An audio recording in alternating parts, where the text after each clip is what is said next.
Mammy, Daddy made me a toy car! Exclaimed 4-year-old Tommy, his cheeks flushed with excitement as he raced towards me, busy tending to the garden flower bed. In his hand, he proudly held the toy car crafted from a piece of scrap wood, eager to show it off to me. "Wow, that's really cool. Daddy did a great job." I praised him while brushing off the sawdust from his pants. Just then, my husband, David, appeared in his work clothes, smiling. "This is wonderful," I commented. David, a bit shyly, responded, "I just happen to have the right scrap wood." He enjoys his DIY projects, using weekends to build things like tables and chairs for the yard. Recently, he fulfilled a long-held dream of completing a pizza oven. These weekend DIY activities seem to be a great way for him to unwind from his busy work days. "Daddy, I want to paint this." Tommy looked up at David. Sure, we don't have natural paints for toys. Let's go to the home improvement store and see if we can find some. David suggested, patting Tommy's head and turning to me. I'm Elizabeth Johnson, a 35-year-old. I'm currently a housewife, but I used to work as a clinical laboratory technician at a hospital. But I quit my job to focus on family life after getting married and having Tommy. We're a happy family of 3, living contentedly with my kind, DIY-loving husband, 7 years my older, and our adorable son. After buying some paint and gardening supplies at the home improvement store, we stopped by a grocery store we don't usually visit to pick up ingredients for dinner. As we browsed the aisles, David and Tommy both excitedly agreed on steak for dinner. Soon, Tommy ran off towards the candy aisle. Then David followed Tommy and said, "I'll keep an eye on him. Take your time shopping." While I was selecting beef for the steak, I was startled to hear my name. "Elizabeth?" I turned around in surprise to see Rachel Adams, a high school classmate, standing there with her shopping basket. "Rachel?" I was shocked to see her, and memories of unpleasant high school experiences flooded back. "Elizabeth's lunch is so cute," my friends would say, admiring the creative touches my mother added to my lunches. Like a bear character made with ketchup on a hash brown or tulip-shaped sausages. My lunches weren't elaborate, but they were always lovingly prepared with playful details. I always tell Mom it's embarrassing for a high schooler, but she won't stop. I'd grumble, trying to hide my embarrassment. My friends would reassure me, "It's fine, it's enviable."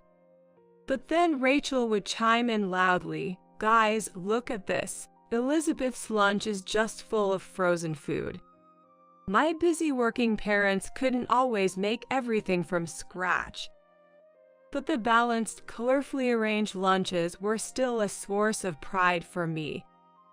"That's none of your business," I snapped back at Rachel. One of my friends who was eating with us said, "So, what about Rachel's lunchbox?" glaring at Rachel. Then, Rachel, as if waiting for this moment, brought her own lunchbox and opened it. It contained fancy-looking meals, but everything was homemade and looked deliciously colorful. "That looks so tasty." My classmates gathered around Rachel. "See? Nothing like that trashy lunchbox," Rachel said, looking at me with a triumphant smile. But that wasn't all. Rachel always picked on me and made fun of me. I was always hurt by her words and actions, making my high school life miserable. Looking at Rachel standing before me, I was overwhelmed with the frustration I felt back in high school. It had been about 6 years since we last met. at the most recent class reunion. Back then, I heard she was running a small cafe, but I wasn't sure about her current situation. Rachel was always strikingly beautiful, and that hadn't changed. But her personality remained the same, arrogant, always needing to be the best, and a bit of a show-off. Long time no see. I greeted her with a forced smile. Yeah, it's been a while. 6 years, isn't it? Elizabeth, what are you up to now? Your job was in the medical field, right? I quit my job as a clinical laboratory technician. I left soon after getting married and having a child. Rachel raised her eyebrows slightly. Oh, you got married. Living around here, in a house? I could tell that the word married had flipped her queen bee switch. Well, we bought our house about a 15-minute drive from here. I rarely come to this store. I just stopped by on my way home from shopping. And you? I heard you were running a cafe. I tried to steer the conversation towards her. Although I wasn't genuinely interested in her life. Yes, it's going well. We're really busy with lots of customers, Rachel said, flipping her long hair. Just then, Tommy came running up with some candy, followed by my husband. Mom, I want this. He asked, putting the candy into the shopping basket. Rachel looked surprised to see Tommy. A child? Yes. Hey Tommy, say hello. I encouraged my son, who was shyly clinging to my leg. Hello. Tommy greeted timidly. Hello? You're Tommy, right? It's great you can greet people properly, huh? Rachel looked puzzled at my husband standing next to me, then turned her gaze to me. Oh, this is my husband, David. She was classmates in high school. Rachel Adams. I introduced them to each other. My husband smiled politely and greeted her warmly. Nice to meet you, I'm David Johnson. But Rachel looked at him as if he were something dirty, scrutinizing him from head to toe. That outfit. Sorry about this. I was in the middle of some carpentry work and decided to head out suddenly, hence the attire. My husband explained with a chuckle. Rachel then smirked and turned to me. The guy I'm dating is an elite doctor at a university hospital. Compared to that, who, Elizabeth? I couldn't believe her words.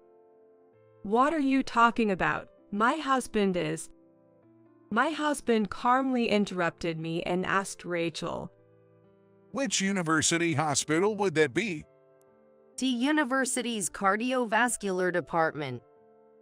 She said that boastfully. My husband and I exchanged glances. Really? Cardiovascular, you say? What's his name? Michael Thompson. Why? Rachel looked confused. Thompson, I know him. Huh? Rachel's face stiffened. Oh, he is my coworker. He works in the same department as me. I had no idea he had such a beautiful girlfriend. Coworker? Watching Rachel stumble over her words. I'm surprised. My husband is an associate professor at T University's affiliated hospital, specializing in cardiology.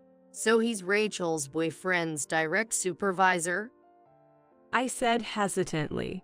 Rachel stumbled over her words. What? Associate professor? But you said you were doing carpentry work? These work clothes. My husband loves DIY on weekends. He even built a pizza oven in our garden. My husband and I shared a laugh at that. So that's why you were in work clothes. Well, I mean... Rachel stammered, her face turning bright red with embarrassment. Please take good care of my boyfriend. She said that, leaving the scene quickly. My husband and I exchanged looks of disbelief. What was that about? He chuckled, tilting his head. I responded with a shrug. Tommy, imitating us, also tilted his head and said, "I dunno," which made us burst into laughter. As we were about to get into our car after shopping, we heard a voice, "Excuse me." Surprised, we turned around to see Rachel standing near the car, tears in her eyes.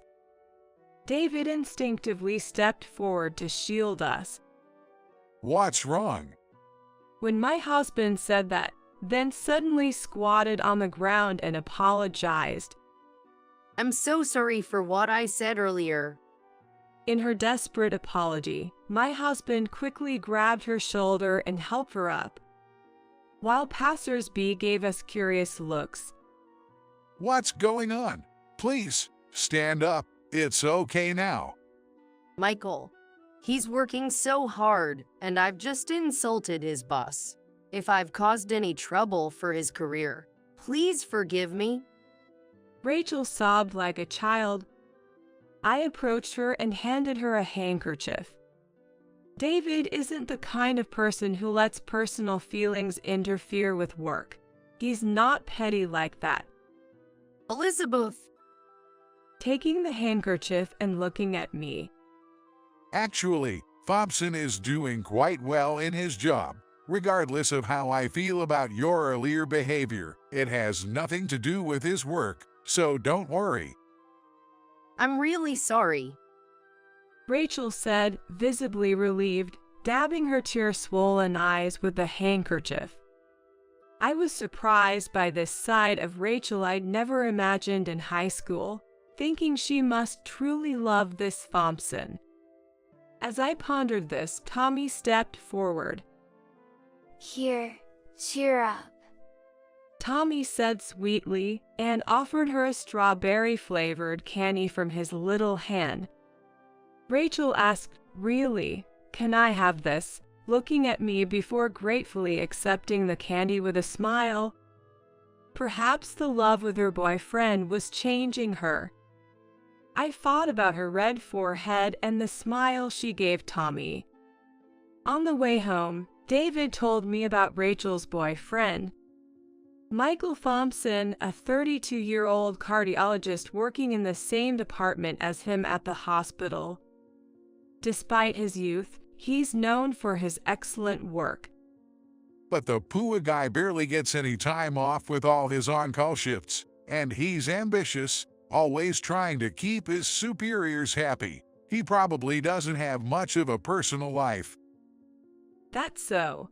From Rachel's behavior earlier, their relationship might not be going so well.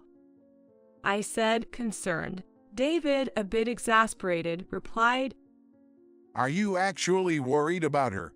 Remember how she judged people by their looks and treated you badly in high school? I'm not worried about her. It's just that she seemed different than before. As someone who also loves a doctor that is the same as your job, I thought maybe I could help. I responded a bit strongly. You're too kind-hearted, you know that, even after she insulted me like that. I'm sorry. I could understand why my husband was upset. Well, that's one of your good points, though. David said teasingly with a smile, and I turned my gaze to the passing scenery, feeling relieved. The following weekend, David was all excited to use our newly built pizza oven. He planned to host a pizza party for lunch and was inviting guests. The guests were Thompson and Rachel. Next weekend, we're having Thompson and Rachel over for a pizza party, He announced 3 days after the incident. According to David, Thompson and Rachel met at her cafe and had been dating for about 2 years, but recently, Thompson had suggested taking a break. Not because he didn't like her or had found someone else, but for other reasons. Thompson and Rachel were having difficulties due to his busy schedule, hardly finding time for each other.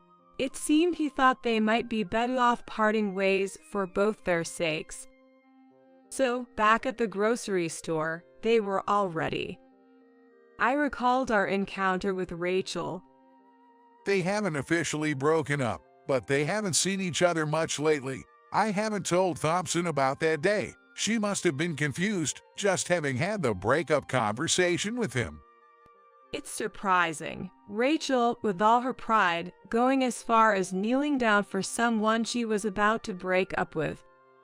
Despite their issues, it felt a shame for them to part ways. Maybe it's none of my business, but since you and Rachel were classmates, I thought of inviting them over together. David crossed his arms, lost in thought. I couldn't help but smile at him. You once called me too kind-hearted, remember? Oh. David looked away awkwardly, realizing what I meant. You're just as kind-hearted yourself. But that's what I love about you. His ears turned red at my words, and he quickly excused himself to check on the pizza oven. I watched him go, savoring my happiness. The doorbell rang, and Tommy excitedly opened the door. Thompson and Rachel stood side by side. Thank you for having us. I closely observed Thompson as he greeted us at the door. Thompson was a tall, slender man with pale skin, his sharp, somewhat nervous eyes intensified by the silver-rimmed glasses he wore. My husband is always grateful for your help, I said and offered them to in our house. Please, come in. Rachel, looking uneasy, started about the other day. Don't worry about it, I whispered reassuringly, gently touching her back. Tommy, eager to share his excitement, grabbed her hand. The pizza is almost ready. I helped make it. Rachel's mood lifted instantly. Really? That's amazing. I brought this for dessert. Rachel said, producing a homemade cake from a paper bag. It was beautifully presented, a testament to her cafe-owning skills. Thank you, Rachel. Do you serve this cake at your cafe? It looks delicious. As I said, she looked at me with an apologetic expression. I'm not running the cafe anymore. I'm sorry, I lied the other day. Then, glancing at David and Thompson was chatting in the garden, she suddenly said, I must look foolish, don't I? I've always been pretentious and awkward since high school. I was always envious of you, Elizabeth. What? I was surprised. Rachel slowly began to open up. Her parents divorced when she was in middle school.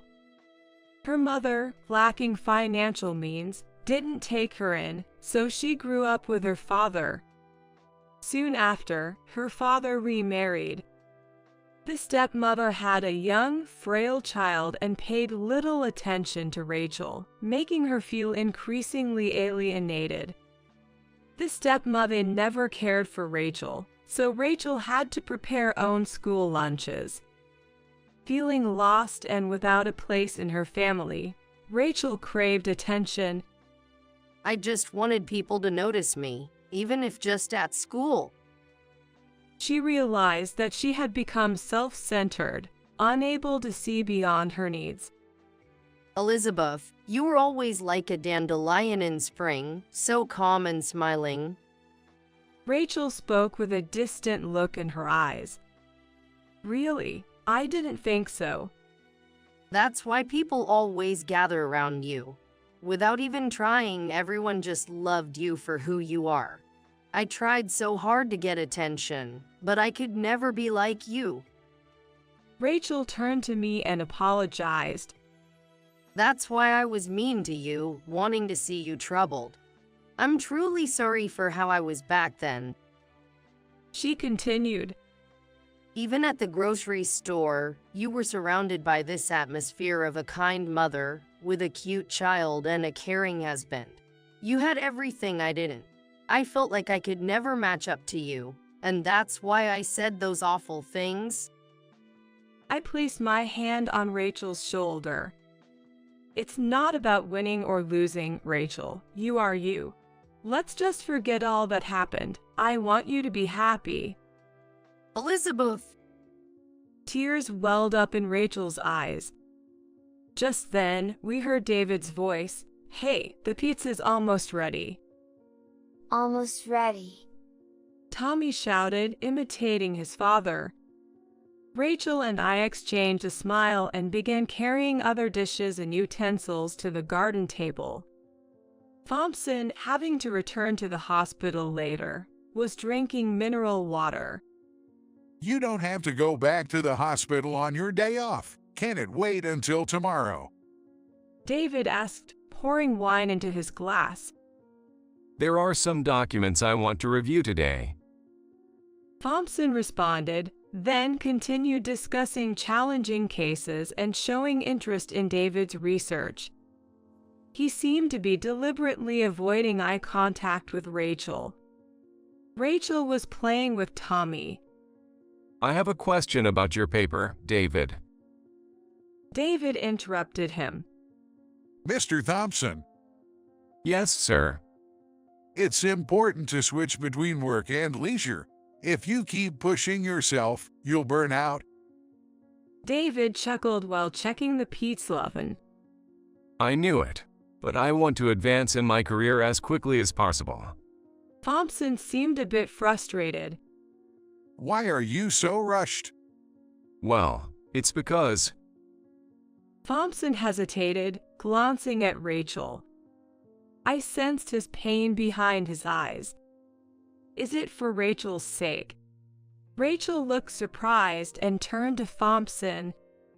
Thompson remained silent. Suddenly, the garden gate opened and an old man. He is Smith, a kind-hearted 70-year-old neighbor. Sorry to intrude. I called out at the front, but then I heard voices here. Smith, come join us. David stood up and approached him. Smith, holding a bag full of fresh onions from his garden, said, No, I just bought these. Smith, who had a nearby farm and often shared his harvest with us, brought over some fresh vegetables. Wow, thank you so much, I said, just as a loud thud sounded. Onions rolled across the lawn.